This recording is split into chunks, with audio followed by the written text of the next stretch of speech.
Salut, moi c'est Maxime Kling et j'ai passé 5 mois au Liban de septembre 2018 à janvier 2019 à Beyrouth, à Ley. السلام عليكم عزيزي المشاهدين، اهلا وسهلا بهذا الفيديو عن الشرق الاوسط. انا اسمي جبريل وقضيت سنه واحده بالاردن.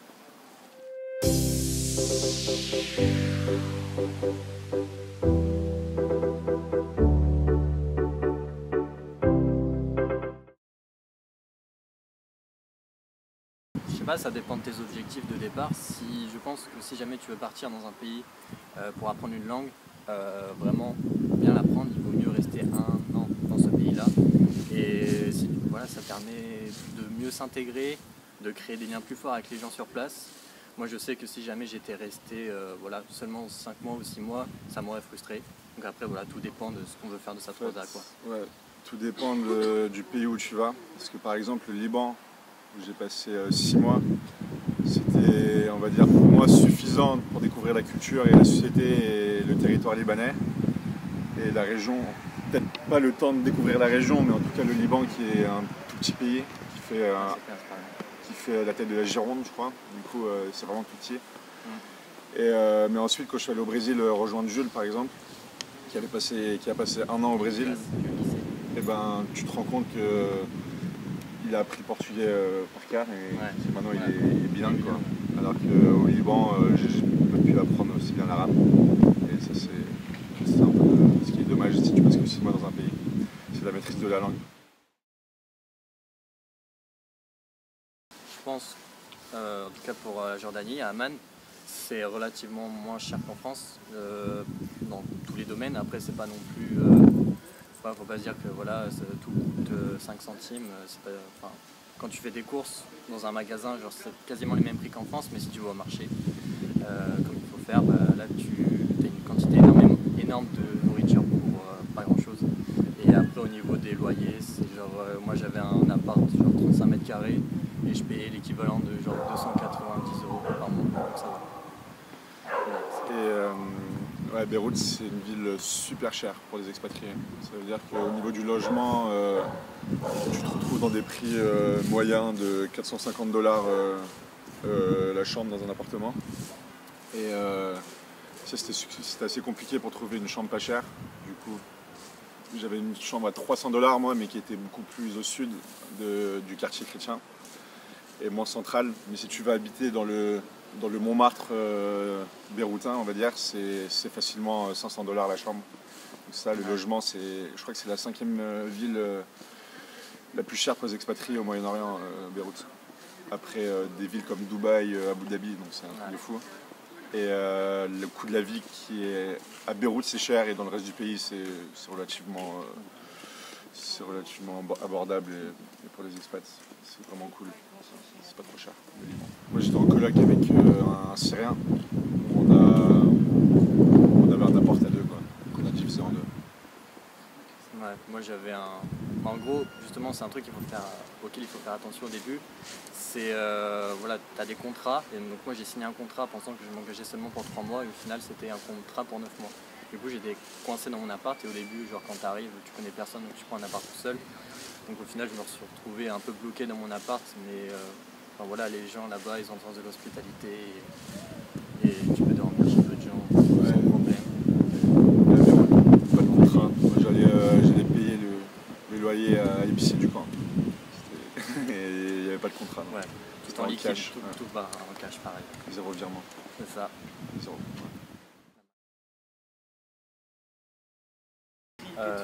Ouais, en gros, pour passer d'une frontière à l'autre, c'est compliqué. C'est pas l'espace Schengen, quoi. C'est un peu un parcours du combattant. Enfin, du coup, moi, j'ai pas énormément voyagé. Je suis juste allé 1 ou 2 fois en Palestine. Je fais Jérusalem et le côté palestinien, la Cisjordanie. Après, sinon, je suis resté en Jordanie parce que il y a plein de trucs à voir, quoi, là-bas. Le pays, en tout cas, moi, m'a suffi en lui-même. Que ce soit, voilà, vous connaissez tous Petra, la cité, cette nouvelle merveille du monde. Il y a la mer Morte aussi, un endroit extraordinaire, et surtout, je crois que c'est mon endroit préféré sur Terre actuellement, c'est voilà, le Wadi Rum, c'est un désert de sable rouge. C'est juste extraordinaire. Les paysans. Et en habitant au Liban,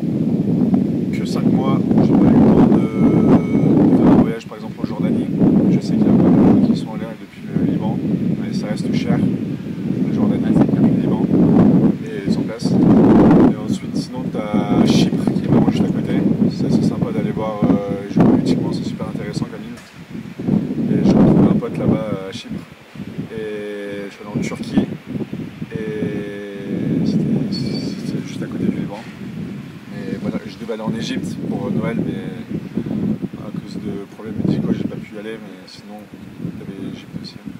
Et juste à côté, t'as énormément de gens. À Syrie, tu peux plus trop y aller. Israël non plus. Syrie, non. Israël non plus. T'as pas mal de gens qui, vu que c'est au Moyen-Orient, t'as pas mal de gens qui organisent des voyages jusqu'en Iran, même jusqu'en Inde. Et je crois que les billets sont pas chers. Mais bon, après, on sort un peu. Ah, c'est un budget quoi. Si tu vas en Inde, tu faut avoir les moyens. Ouais. Mais c'est faisable. En janvier, là, j'étais allé à la frontière israélienne, enfin libano-israélienne. Au sud. Au sud, ouais. Et du coup, il y a une ligne bleue avec l'ONU et des casques bleus. Et ensuite, je m'étais retrouvé avec des soldats du Hezbollah. Et tu avais des grandes avenues avec tous les martyrs, mais c'est vraiment, les Israéliens, ils ont installé un énorme mur. Et ensuite, tu vas sur une petite colline et tu peux voir un peu les maisons des Israéliens, mais les deux sont en état de guerre en fait. Ouais, du coup, il n'y a vraiment aucune. Si tu as un visa libanais sur ton passeport, tu rentres pas sur le territoire. Ah, c'est impossible. Avant même d'aller au Liban, à Orly, on m'a dit est-ce que tu es déjà allé en Israël? Est-ce que tu aimes Israël? Et c'était à Orly, hein, c'était en France. Et j'ai dit non. Ouais. Non. Pareil. Si tu veux, voilà, pour aller en Israël, Palestine, que ce soit depuis la Jordanie ou d'un autre endroit, tu as plein de postes frontières. Mais tu peux avoir des petits interrogatoires ensuite, sympathiques. Tu peux peut-être aller dans un pays limitrophe, autre que le Liban, et on te donne et te rendre en Israël et on te tamponne sur un papier. Un papier, pour pas que ce soit sur ton passeport et que tu puisses retourner au Liban.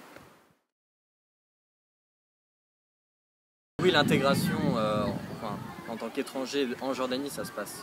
Pour moi, ça s'est très très bien passé, ça a été très rapide.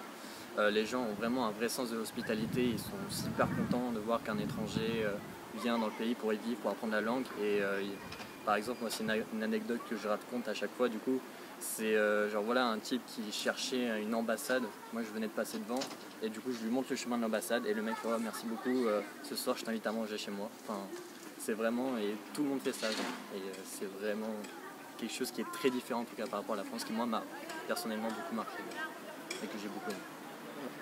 Ouais, c'est ça, et l'intégration, il n'y aura pas vraiment de soucis pour personne, je pense, parce que c'est des pays d'une hospitalité quand même incroyable. Ouais, culturel. Et du coup, c'est pas comme à Sciences Po où on attend le way ou de se faire visiter pour être intégré à l'école. Ouais. Il n'y a pas besoin de. J'étais en stage moi au Liban. Et en fait, en tant que Français, tu te retrouves directement dans la communauté d'une part expats, ensuite tous les Libanais qui sont en contact avec tous ces expatriés, qui intègrent plus ou moins tous ces expatriés. Et en plus, j'ai pris des cours de dialecte à l'université Saint-Joseph. Et là, tu te retrouves dans le bain à Beyrouth avec beaucoup d'étrangers. Et ça, c'est vraiment cool pour l'intégration aussi, mais c'était peut-être nécessaire, mais c'était pas. Donc c'est différent, c'est parce que forcément quand tu arrives dans un pays, la première partie avec laquelle tu es en contact, c'est la communauté d'expats. Ouais. Et du coup, c'est très sympa de s'intégrer avec eux. Et même il faut le faire parce que c'est vraiment une super chose, que ce soit avec des Français, des anglophones ou autres. Mais il y a vraiment possibilité de s'intégrer avec des Jordaniens ou des Libanais qui sont aussi ouverts envers cette communauté par exemple, d'expats. des petits trucs comme ça, tu te demandes ton chemin dans la rue, tu te retrouves avec des amis, tu essaies d'avoir des contacts avant d'aller dans le pays, et ensuite tout va très vite et on t'invite dans une maison à la montagne et après tu viens dormir chez moi, je fais vas-y ça part. Ouais. Après les Libanais faut suivre le train de vie aussi, parce que je suis arrivé en septembre et au bout de 2 semaines j'avais plus de sous, donc attention à l'intégration quand même. Quand j'y étais, la Jordanie c'était un peu particulier parce qu'un jour j'étais dans une université, dans une ville un peu au nord d'Amman qui s'appelle Zarqa, et ensuite j'avais des cours dans un institut français à Amman, et en gros je switch entre les deux établissements. Et alors je sais que le partenariat s'est pas renouvelé avec l'université de Zarqa, et tant mieux parce que c'était un peu loin, c'était 1h30 de bus tous les jours, c'était vraiment la galère. Mais du coup il y en a certainement un qui va être créé avec une université dans Amman, donc ce sera carrément mieux. Et après l'Institut français, il n'y avait que des Français, et notamment des gens de Sciences Po et des britanniques, beaucoup. Et là, c'était vraiment que des cours de langue, d'arabe, qui sont très très utiles pour vraiment progresser dans la langue. Et voilà, bah, c'était très cool et j'ai pu revenir de Matrosa vraiment avec un niveau en langue, comme vous avez pu le voir au début, assez satisfaisant, quoi. Du coup, au deuxième semestre à l'université, j'avais des cours thématiques en arabe. Donc c'était des cours, on n'avait pas un énorme choix, mais c'était notamment un cours par exemple sur l'histoire des civilisations de Jérusalem, notamment, ou un cours sur la cause palestinienne. Donc c'était assez militant, mais du coup c'était intéressant parce que voilà, tous les cours là-bas sont très politisés. Et vraiment ça m'a beaucoup plu aussi. J'avais des cours de littérature arabe et tout. Donc, bon, c'était très axé monde arabe, hein, mais enfin, moi je kiffe, donc c'était intéressant. Mon stage, c'était un poste d'assistant de français, d'aide à la levée de fonds et de communication pour une petite ONG française. C'était une petite structure qui était basée dans les montagnes de Beyrouth et qui venait en aide aux enfants syriens, réfugiés en fait, il n'y avait plus de place dans le système éducatif libanais pour eux, parce qu'il y avait déjà trop de Libanais, et ensuite beaucoup trop de Syriens, l'afflux de Syriens, et il n'y avait vraiment plus de place dans les écoles libanaises.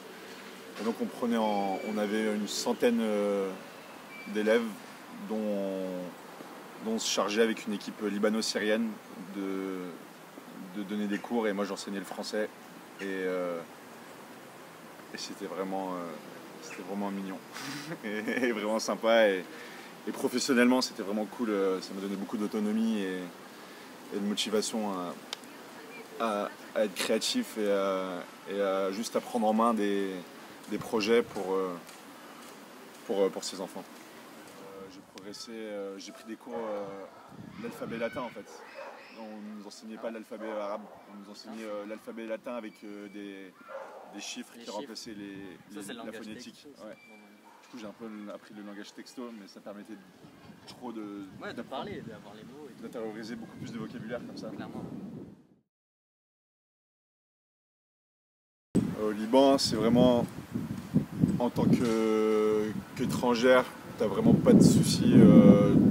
C'est vraiment libéré. T'as des femmes qui sont sans voile, qui se parlent, qui sortent, qui vont au café. T'as beaucoup de gens. Émancipation de la femme, t'as pas les mêmes problématiques qui se posent que dans d'autres pays au Moyen-Orient, au Liban. Ouais.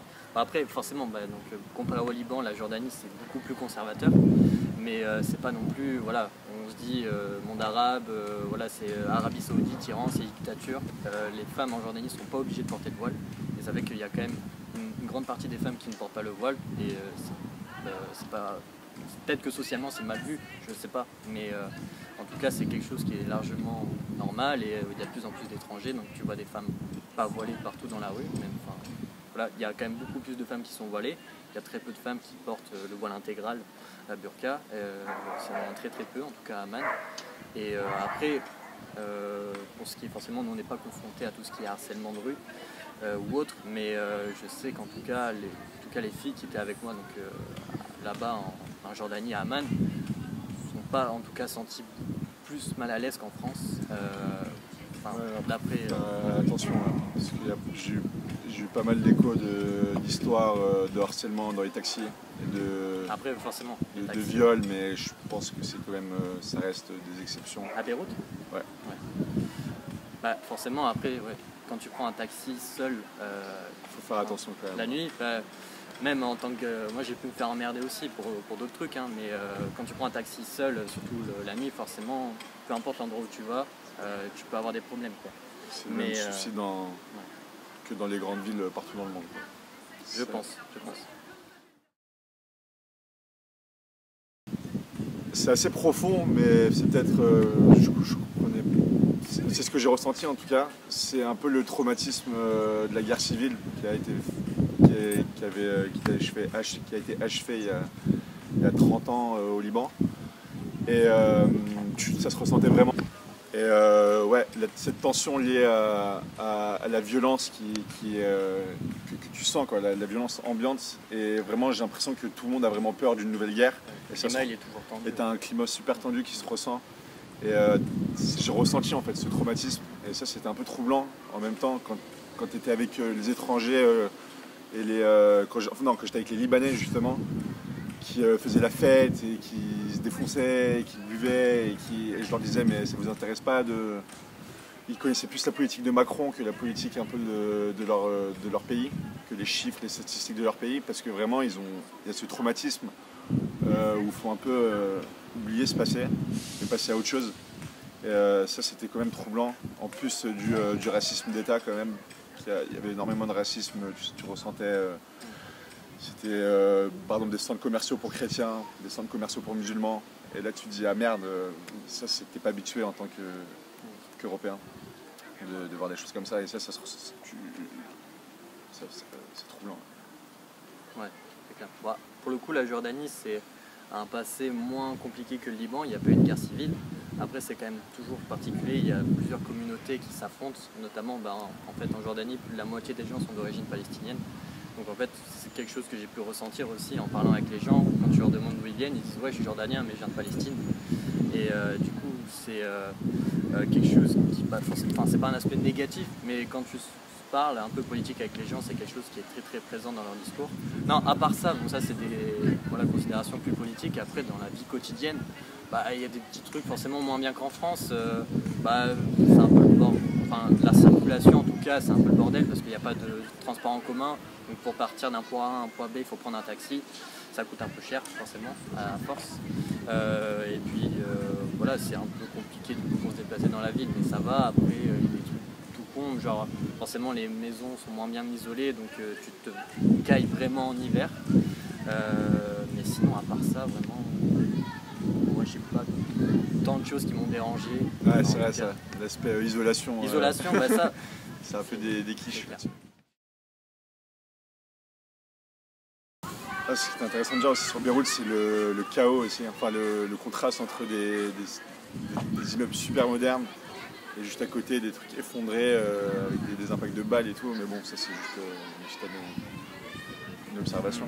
Mais après, quand je pars au Moyen-Orient, je peux pas dire un truc global parce que chaque pays, entre Beyrouth et Amman, c'est hyper différent. Ouais, en fait. Ça n'a rien à voir. Et faut pas se dire je pars au Moyen-Orient, chaque pays est différent. Et juste ce qu'on peut dire, c'est que c'est pas si dangereux qu'on peut le croire. Comme ça, quand on voit les infos et tout, c'est pas la guerre partout.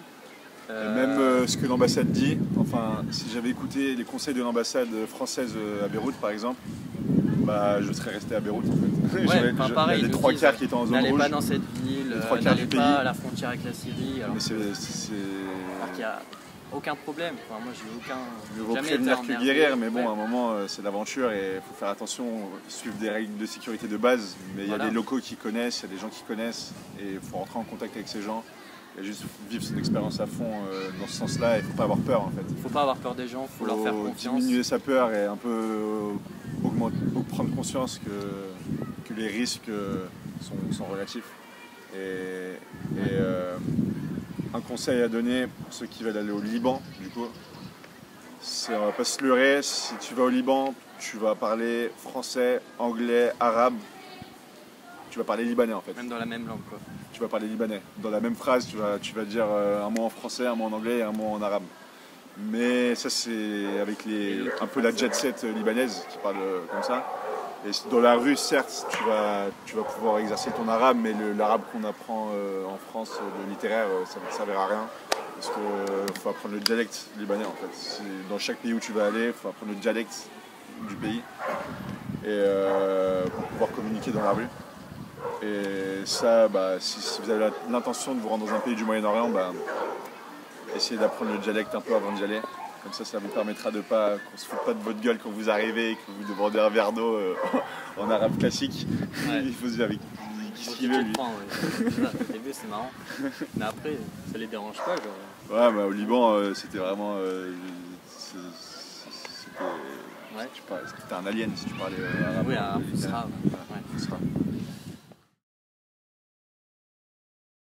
Ouais, mais vraiment la nourriture libanaise c'était quand même incroyable. Il y a une diversité Ouais, de goût et de... Ouais, non, c'était vraiment un souvenir incroyable que je retiens du Liban. En plus, bien sûr, de la nightlife à Beyrouth. La teuf, la fête alliée au Liban, c'est tous les jours, parce que j'ai l'impression que soit tout le monde est au chômage, soit tout le monde a énormément de thunes. Du coup, en fait, c'est du chômage de gens aisés, on va dire. Et en fait, tous les jours, il y a tout le monde qui fait la fête, parce qu'ils ont tellement de sous à dépenser que tu peux toujours avoir des gens qui... T'as des événements dans les discothèques tous les jours et dans une rue où t'as énormément de bars, c'est vraiment bondé tous les soirs. Et ça, c'est un beau souvenir aussi. Stylé. Alors moi, si je devais choisir un souvenir, bah ouais, donc il n'y a pas autant de soirées en Jordanie qu'au Liban, mais à Amman, il y a une boîte vraiment un peu cachée, super sympa. Et du coup, c'est plus underground si tu veux. plus underground, tu vois. Underground. Ouais. Mais du coup, c'est posé, je pense que le meilleur souvenir, c'est quand j'ai fait donc une rave party donc dans le désert là au Wadi Rum et Ah ouais. franchement s'il y avait C'était quand une ça? soirée, c'était la fin de l'année au mois de mai. Et justement, il y avait une soirée à revivre vraiment dans ma tête, c'était celle-là. Et c'était juste un concert c'était de la techno en plein milieu du désert. T'as la lumière de la lune et tout. C'était juste extraordinaire.